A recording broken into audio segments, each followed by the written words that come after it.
जंगल में तूफान शुरू होने से 2 दिन पहले की बात है।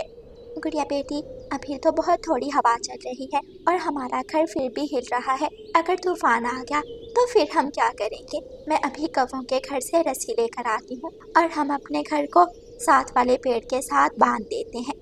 हाँ मम्मा, आपने ठीक कहा, हम अपने घर को रस्सी के साथ बांध देते हैं। ऐसे तूफान में हमारा घर टूटने से बच जाएगा। रानू चिड़िया कौवों के घर जाती है। कालू भाई, आपके पास एक रस्सी है जो आप किसी इंसान की चुरा कर लाए थे। क्या आप वो रस्सी मुझे दे सकते हैं? रानू चिड़िया, तुम्हें रस्सी की कहाँ जरूरत पड़ गई? कालू भैया, तूफान आने वाला है और मेरा घर अभी से हिल रहा है। मैं सोच रही हूँ अपने घर को साथ वाले पेड़ के साथ मजबूती से बांध देती हूँ ताकि तेज तूफान में मेरा घर टूटने से बच जाए। हाँ ठीक है रानू चिड़िया, मैं अभी तुम्हें रस्सी ला देती हूँ, लेकिन याद रखना जब हमें रस्सी की जरूरत पड़ी तो हम वापस ले लेंगे। हाँ हाँ, मुझे तो बस तूफान के दिनों में जरूरत है, आप बाद में वापस ले लेना। गौरी कवि रानू चिड़िया को रस्सी दे देती है और रानू चिड़िया रस्सी लेकर वापस अपने घर की तरफ उड़ती है। रानू चिड़िया अपने घर के चारों तरफ रस्सी लपेटती है और साथ वाले पेड़ के साथ मजबूती से बांध देती है। मम्मा, आपने तो कमाल कर दिया। अब हमारा घर मजबूत है। अगर तेज तूफान आया भी तो हमारा घर टिका रहेगा। हाँ गुड़िया बेटी, अब हमें कोई चिंता नहीं। ऐसे ही 2 दिन गुजर जाते हैं और फिर शाम के वक्त हवा तेज हो जाती है जो आहिस्ता आहिस्ता तूफान में बदल जाती है और साथ ही तेज बारिश शुरू हो जाती है। पेड़ पौधे ऐसे हिल रहे थे जैसे सब कुछ जड़ों से उखड़ जाएगा। कबूतर अपने घर की खिड़की में बैठा तेज तूफान को देख रहा था। मेरा घर तो मजबूत है, मेरा घर कभी नहीं टूटेगा। अच्छा किया जो मैंने अपने घर को तूफान शुरू होने से पहले ही मजबूत बना लिया था। ऐसे ही तोता आज बहुत खुश था क्योंकि तोते का घर भी मजबूत था और तोता घर की खिड़की में बैठा मकई का भुट्टा खा रहा था और बाहर की तरफ देख रहा था।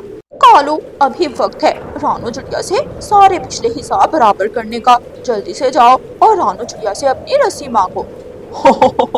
लेकिन अभी तो तूफान शुरू हुआ है, अगर हमने उसे रस्सी वापस ले ली तो उसका घर टूटकर नीचे गिर जाएगा। यही तो मैं चाहती हूँ, जाओ जल्दी से जाओ और चिड़िया से रस्सी वापस लेकर आओ। कालू कौवा अपनी पत्नी गौरी कवि की बात मानता है और घर से निकलता है। मम्मा, मुझे बहुत डर लग रहा है।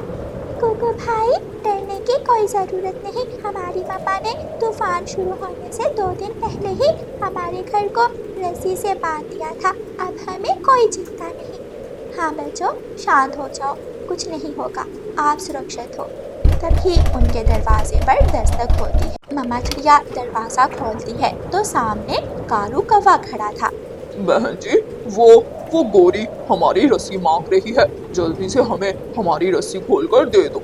नहीं नहीं कालू भैया, अभी तो तूफान शुरू हुआ है। मैंने आपसे कहा था कि जब तूफान रुकेगा मैं आपको आपकी रस्सी वापस कर दूंगी। हमारी रस्सी है और फैसला तुम करोगी कि हमें वापस कब दोगी। लाओ जल्दी से मुझे मेरी रस्सी वापस दो। नहीं कौवे भैया, अगर रस्सी खोली तो मेरा घर टूट जाएगा। मेरा घर कमजोर है। मैं कुछ नहीं जानता, मैं रस्सी लेने आया हूँ और लेकर ही जाऊंगा। ऐसे कहते हुए कालू कौवा उड़ता है और पेड़ से बांधी हुई रस्सी का सिरा खोल देता है। कालू कौवा अपनी रस्सी घर के ऊपर से निकालता है और लेकर वहां से चला जाता है। गुड़िया कुकू, बच्चों जल्दी से घर से बाहर चलो, घर बुरी तरह हिल रहा है, हमारा घर टूटने वाला है। कालू कौवा अपनी रस्सी खोलकर ले गया। दोनों बच्चे बहुत डर जाते हैं और रोने लगते हैं। अगर कालू अंकल ने ऐसे ही करना था तो उन्होंने हमें रस्सी दी ही क्यों थी? कालू अंकल गंदे हैं, बहुत बुरे हैं, उन्होंने हमें मुश्किल में डाल दिया। मम्मा चिड़िया अपने दोनों बच्चों को लेकर घर से निकलती है और सामने वाले बड़े पेड़ की डाल पर बैठ जाती है।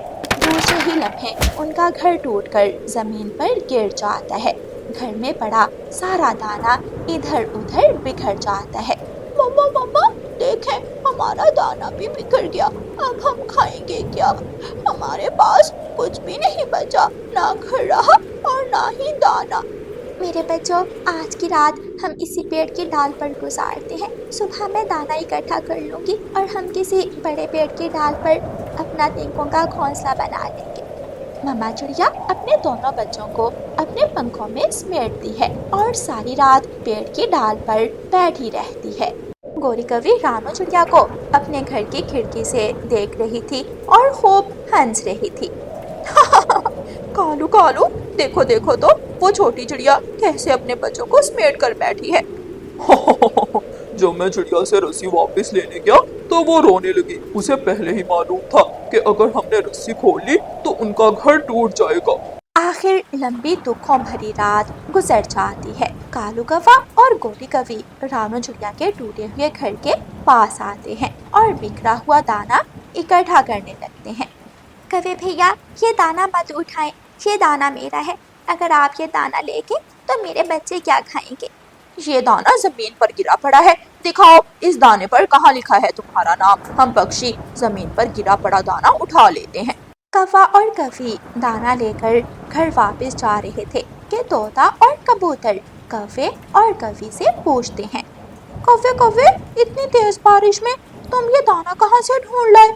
रानू चिड़िया का घर टूट गया है और उसका सारा दाना जमीन पर बिखरा पड़ा है। जाओ, जल्दी से जाओ और तुम भी दाना उठा लाओ। अगर चिड़िया रोकने की कोशिश करे तो उसे कहना, जो दाना जमीन पर गिर जाए वो सबका साझा होता है। तोता और कबूतर भी जल्दी से उड़ते हैं और जाकर रानू चिड़िया का गिरा हुआ दाना इकट्ठा करने लगते हैं। रानू चिड़िया रो रही थी और तोते और कबूतर से फरियाद कर रही थी, ऐसा मत करें, ये दाना मत उठाएं, ये दाना मेरे बच्चों का है। अगर आपको दाना ढूंढना है तो कहीं और जाएं। ये तो मेरे घर से गिरा हुआ दाना है। बहन जी, जो दाना जमीन पर गिरा होता है वो सभी पक्षियों का साझा होता है। जंगल का यही असूल है। कबूतर कोई बात नहीं करता और दोनों सारा दाना उठाकर ले जाते हैं। मम्मा, सबने हमें अकेला छोड़ दिया, किसी ने हमारा साथ नहीं दिया। देखें, आज तो तोता अंकल और कबूतर अंकल भी कालू कौवे के साथ मिल गए, जो कल तक आपके दोस्त थे। मेरे बच्चों, क्या आप बारिश में उड़ सकते हो?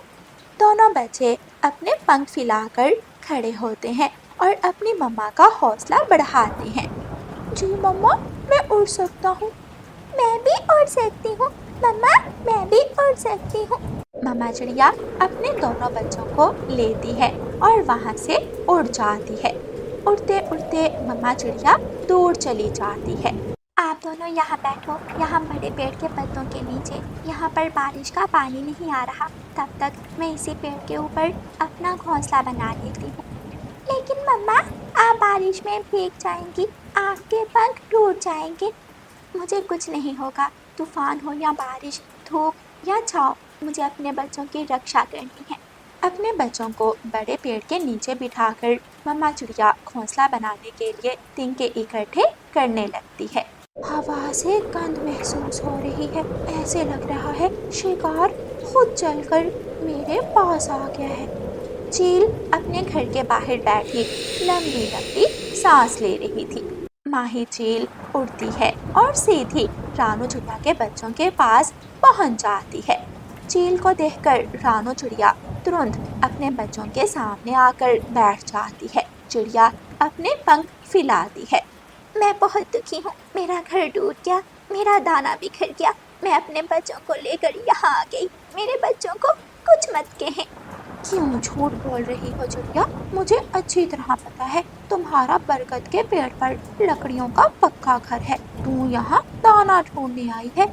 मेरी मम्मा सच कह रही है। मेरी मम्मा के दोस्तों ने मेरी मम्मा का साथ छोड़ दिया, किसी ने हमारी मदद नहीं की। चील आंटी, अगर आपने हमें खा लिया तो हमारी मम्मा जिंदा नहीं रहेंगी। प्लीज हमें कुछ मत कहें, हमें कुछ मत कहें, हमें छोड़ दें। आंटी चील, आपके भी तो छोटे छोटे बच्चे होंगे। अगर कोई आपके बच्चों को कुछ कहे तो आपको कितना दुख होगा। प्लीज अपने बच्चों की खातिर हमें छोड़ दें, कृपया करें। कुकू की बात सुनकर चील अपने माजी के बारे में सोचने लगी। साले मुल्लू, कहाँ है मेरा बेटा? तुमने मेरे बेटे को कहाँ छुपाया है? मैं अकेला नहीं, हम 10 उल्लू थे और हमने तुम्हारे बेटे का शोरबा बनाकर पी लिया।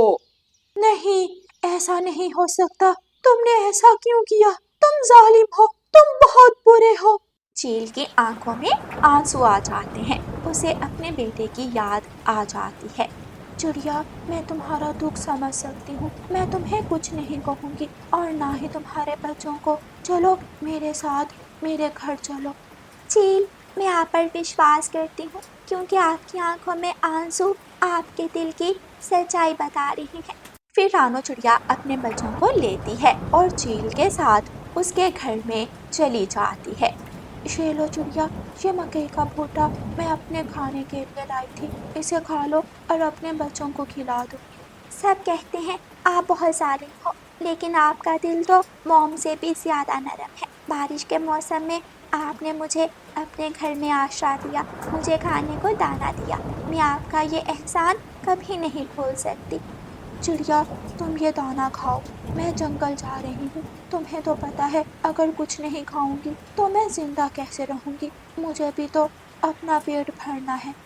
चील रानो चिड़िया और उसके बच्चों को अपने घर में छोड़कर दोबारा जंगल की तरफ उड़ जाती है। वो तो गई, तोते तोते चिड़िया तो गई काम से। मुझे तो लगता है वो ये जंगल छोड़कर किसी दूसरे जंगल में चली गई है। कुछ नहीं होती, ये दोस्ती वोस्ती कुछ नहीं होती। अच्छा किया जो तुमने उसका दाना उठाकर खा लिया, वरना अब तक हम भूखे बैठे होते। यार तोते, किया तो हमने गलत है, हमें ऐसा नहीं करना चाहिए था। चिड़िया हमारी बचपन की दोस्त थी। गंदी आंखों वाले, जब चोंच भर भर कर दाना खा रहे थे तब तो तुम्हें ये ख्याल नहीं आया और अब हमें भाषण दे रहे हो। चुप कर जाओ, वरना हम तुम्हारे साथ भी ऐसा ही करेंगे जैसा चिड़िया के साथ किया। तोता, कबूतर, गोरी कवि और कालू कौवा सब एक जगह बैठे अपनी जीत का जश्न मना रहे थे। वो तो ऐसे खुश थे जैसे उन्होंने कितना बड़ा काम कर लिया हो। पेड़ के ऊपर बैठी चील सबको देख रही थी। आज मैं ऐसा जाल गिराऊंगी कि ये सब मेरे जाल में फंस जाएंगे और फिर मुझे पूरा 1 साल भोजन की चिंता नहीं होगी। चील बहुत खुश थी। वो ऊपर से जाल गिराती है और चारों पक्षी जाल में फंस जाते हैं। बचाओ बचाओ कालू, हम जाल में फंस गए, हमें बचाओ। क्या करूं गोरी, मेरे पाँव भी जाल में फंसे हुए हैं। ये किसकी शरारत है? शिकारी तो ऐसे मौसम में घर से नहीं निकलता, फिर ये कौन है? मैं हूँ तोते, मैं हूँ। तुम अच्छी तरह जानते हो मुझे पक्षी खाना बहुत पसंद है। अब तुम सब मेरा शिकार बनोगे। चील जाल उठाती है और अपने घर की तरफ उड़ती है। चील घर में जाकर जाल एक कोने में रख देती है। गोरी कवि, कालू कौवा, तोता और कबूतर चील के घर में रानो चिड़िया को देखकर हैरान हो जाते हैं। चिड़िया चिड़िया, क्या चील तुम्हें भी खाने के लिए उठा कर लाई है? चील पहले तुम्हें खाएगी, हमें बाद में खाएगी। नहीं, मेरी तो चील से दोस्ती है। मैं तो चील के घर में कुछ दिन के लिए रहने आई हूँ। चील तुम्हें ही खाएगी। अब तुम सब बारी बारी चील दी का भोजन बनने का इंतजार करो। सब रोने लगते हैं और रानो चिड़िया से विनती करते हैं कि उन्हें चील से बचा ले। चिड़िया, क्या तुम इन सबको जानती हो? हाँ चील बहन, ये वही पक्षी हैं जो मेरे दोस्त थे, जो मेरे साथ रहते थे, लेकिन मुश्किल वक्त में इन्होंने मुझे छोड़ दिया। मैं तुम सबको छोड़ रही हूँ। मैं किसी को नहीं खाऊंगी क्योंकि तुम चिड़िया के जानने वाले हो। तुम आज़ाद हो, तुम सब जा सकते हो। चील सभी पक्षियों को जाल से आज़ाद कर देती है। वो सब बहुत शर्मिंदा थे। सब रानो चिड़िया से माफ़ी मांगते हैं और एक एक करके वहाँ से चले जाते हैं। हमने एक अच्छे दोस्त को खो दिया। चिड़िया जैसा दोस्त हमें दोबारा कभी नहीं मिलेगा। हाँ तोते, तुमने ठीक कहा। हमने चिड़िया के साथ इतना गलत किया, लेकिन फिर भी चिड़िया ने हमारी जान बचाई। प्यारे दोस्तों, सभी पक्षी रानो चिड़िया से बहुत शर्मिंदा थे और अपने किए पर पछता रहे थे। और प्यारे दोस्तों, इस कहानी को लाइक, अपने दोस्तों के साथ शेयर और चैनल को सब्सक्राइब करना बिल्कुल मत भूलना। आपका धन्यवाद।